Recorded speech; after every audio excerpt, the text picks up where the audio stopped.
nanti Ibu share di MMP. Yang pertama, asesmen diagnostik itu ada dua.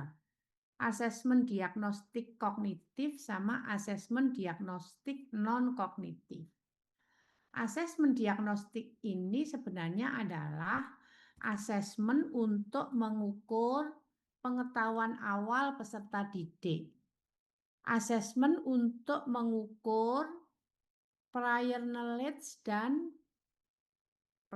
itu pengetahuan awal dan entry behavior, perilaku atau istilahnya aspek psikologis yang dimiliki oleh peserta didik. Pada saat Anda kuliah dulu, Anda kan sudah kuliah belajar dan pembelajaran, kemudian kuliah perkembangan peserta didik. Saya menjelaskan di situ terkait dengan aspek kognitif dan aspek non-kognitif. Aspek non-kognitif itu aspek psikologis. Sebenarnya aspek psikologis itu meliputi, kalau yang saya jelaskan di mata kuliah perkembangan peserta didik kan ada 6. Ada kecerdasan, bakat, minat, kebiasaan, terus apa menerek? Ada 6 itu loh. Gaya belajar, terus izinnya apa? Ada 6 itu, kecerdasan, bakat, minat, motivasi, kemudian kebiasaan, satunya lagi salah satunya gaya belajar. Nah, di asesmen ini, asesmen diagnostik ini, kita akan mengukur. Ini nanti Ibu perbaiki dulu supaya tidak salah ya. Yang pertama adalah asesmen diagnostik kognitif.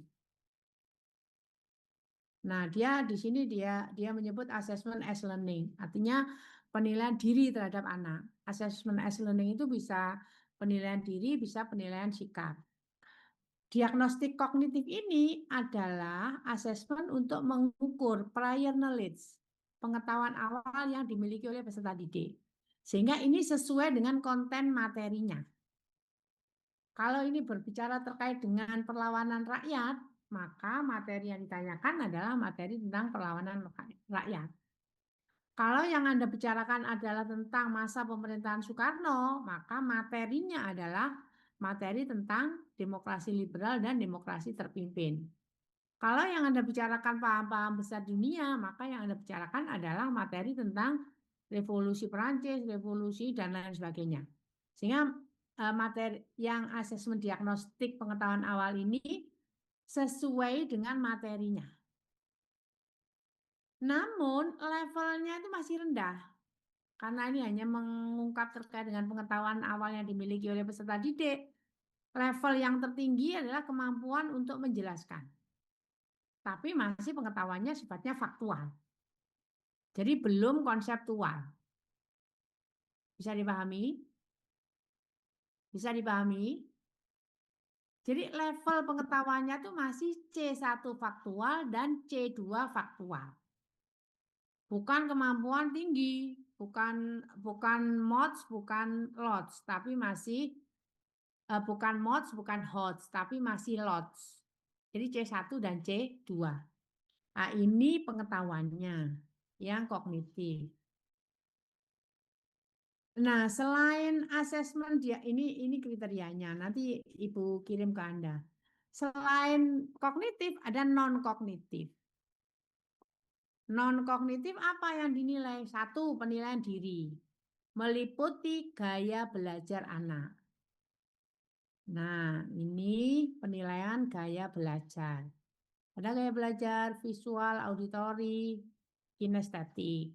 Nah, ini anak akan dilihat gaya belajarnya itu seperti apa. Nah, ini kuesionernya. Nah, ini. Berikutnya setelah gaya belajar, minat belajarnya.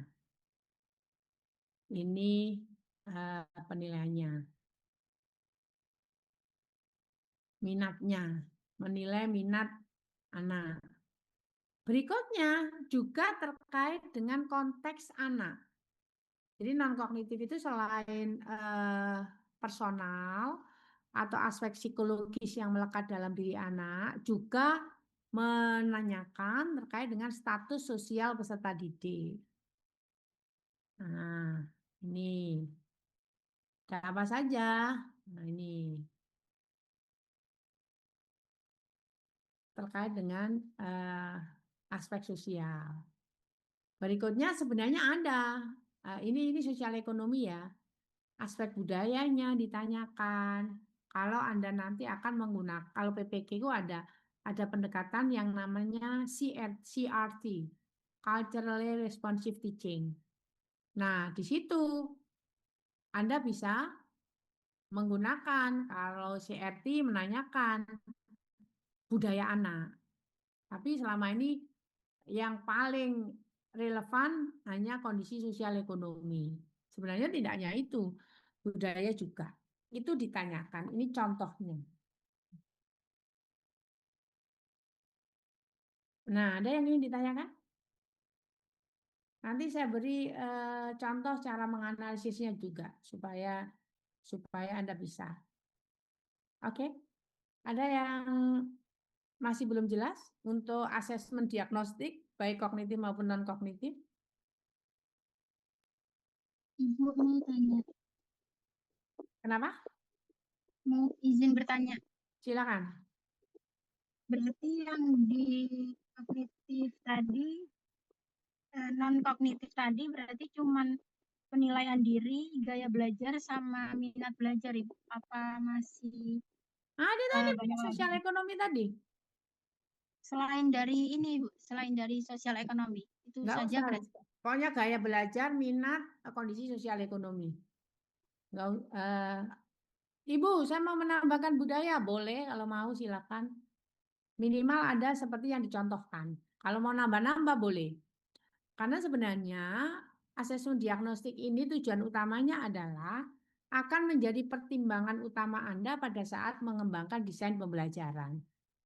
Tapi paradigma di Indonesia itu lucu, asesmen diagnostiknya digunakan sebelum diteskan sebelum pembelajaran. Berarti guru sudah merancang desain pembelajaran.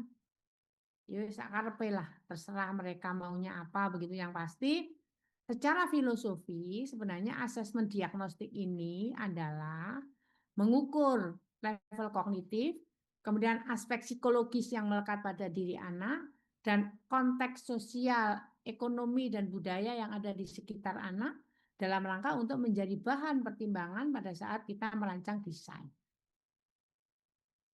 Begitu. Oke, sudah bisa dipahami? Kalau sudah bisa, sekarang tugasnya. Anda membuat asesmen diagnostik dengan sasaran teman satu kelasnya. Jadi sasarannya kalau kelas 10 ya konjone kelas 10. Kelas 11 ya temennya kelas 11. Kelas 12 ya temennya kelas 12. Pertanyaannya sesuai dengan materimu kalau untuk asesmen kognitif. Kalau yang untuk non kognitif ya sesuai dengan yang ada di situ. Aspek psikologis yang melekat pada anak plus kalau mau menambah konteksnya. Konteksnya sebenarnya yang lengkap sosial, ekonomi, dan budaya. Tapi nggak usah budaya boleh, hanya sosial ekonomi saja. Dong? Contohnya nanti Ibu pasang di MMP plus cara untuk menganalisisnya.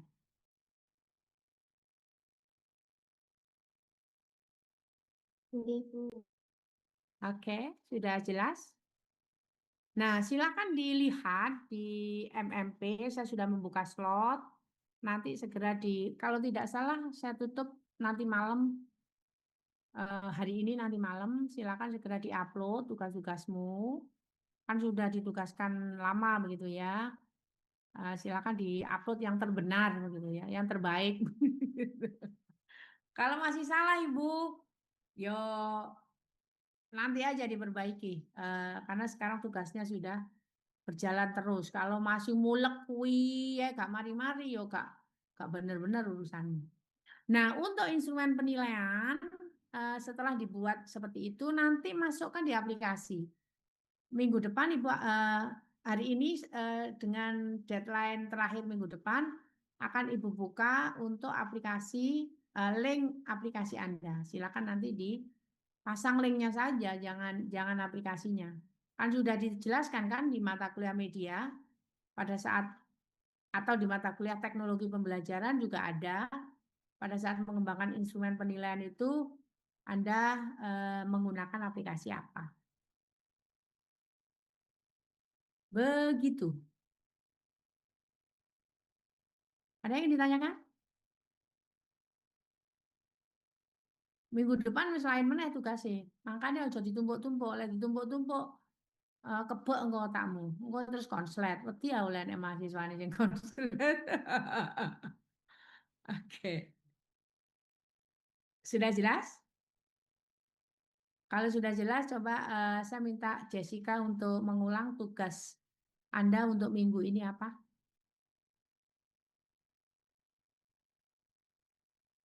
Jessica dengar suara Bu Nurul? Oh iya, Bu. Oke, silakan.